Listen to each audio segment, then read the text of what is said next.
Ah, the fresh smell of coffee. Can't start my morning without it. Testing. All right, everything looks good. The booth is going live in 3, 2, 1. Hello, everybody. My name is Kamal Raja Punitharaja, the host of the booth. But you can call me Kamal. I've been a guy who's been invested in voiceover since he discovered the internet in 2010.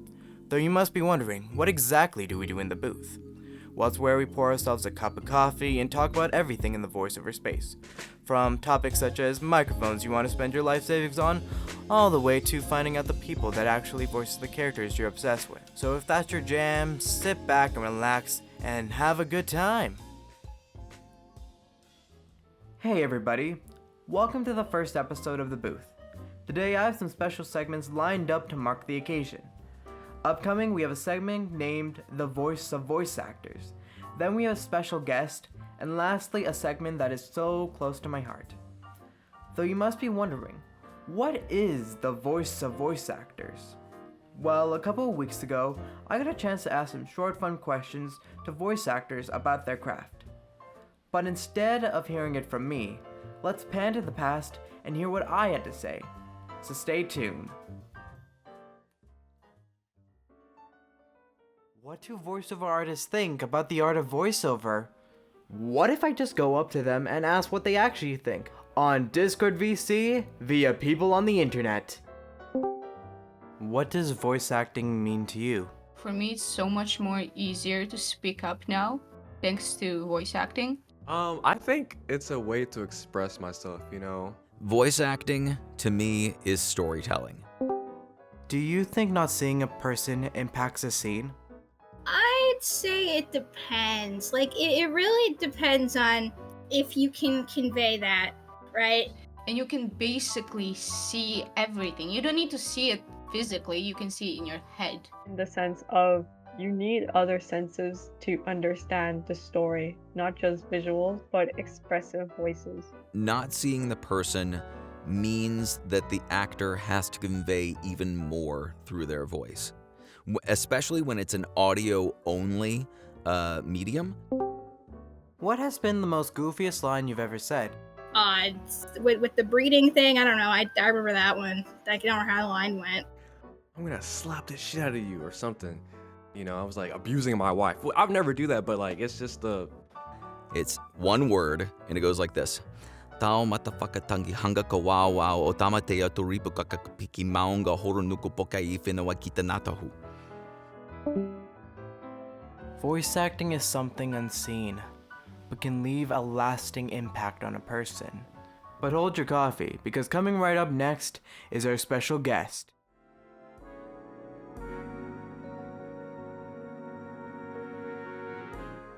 Hey everyone, welcome back.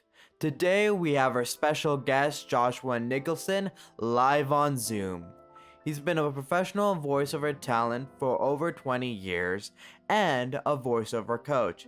He's worked for different clients such as Pokemon, Audi, Michelin, and the Food Network. Today we have him to talk about the voiceover industry and how to get started. So stay tuned.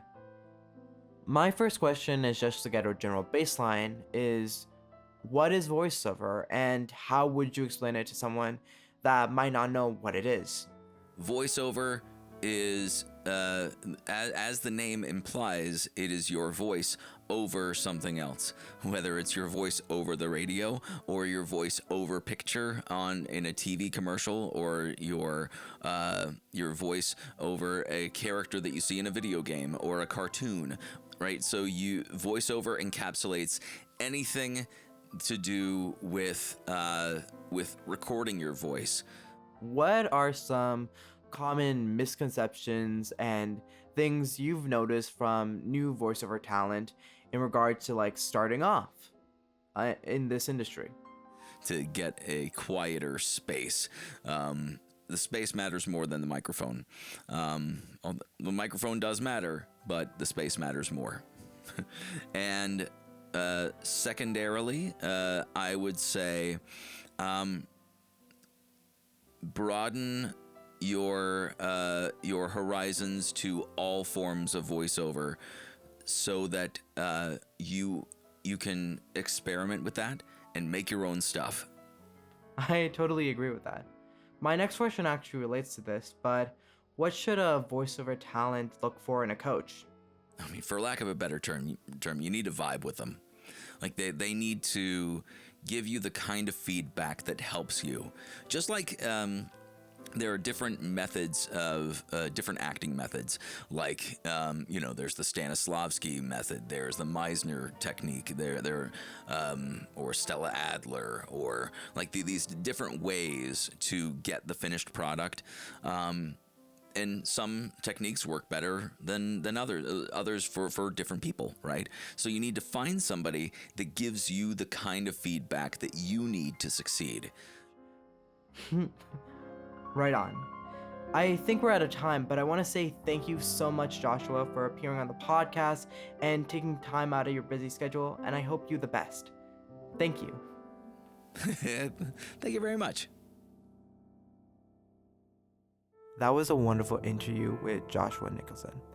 And today we also talked with other voiceover artists in the space. However, I feel like it's fair to let you hear some of my origins of how I got started.